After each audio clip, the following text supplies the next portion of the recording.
বৈষম্য বিরোধী ছাত্র আন্দোলনের ৬ সমন্বয়ককে ডিবি হেফাজতে নেয়ার প্রতিবাদে বিক্ষোভ হয়েছে বরিশালে। দুপুরে শহরের লতুল্লাবাদ বাস টার্মিনালে জড়ো হয়ে বিক্ষোভ করেন বিভিন্ন শিক্ষা প্রতিষ্ঠানের শিক্ষার্থীরা। শিগগিরই ডিবি হেফাজতে থাকা আন্দোলনকারীদের মুক্তির দাবিও জানান তারা। পরে পুলিশ আন্দোলনকারীদের সরিয়ে দিয়ে পরিস্থিতি স্বাভাবিক করে।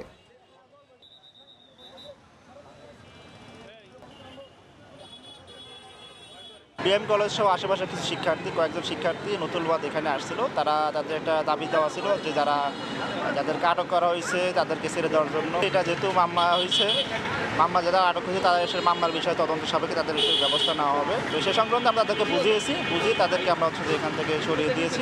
যেহেতু যে বর্তমানে পরিস্থিতি সব জায়গায় স্বাভাবিক আছে, কারফিউ জারি আছে, সেজন্য কোথাও ওইভাবে জমায়েত হয়ে রাস্তা আটকানো বা ধরনের কোনো কিছু করা যাবে না।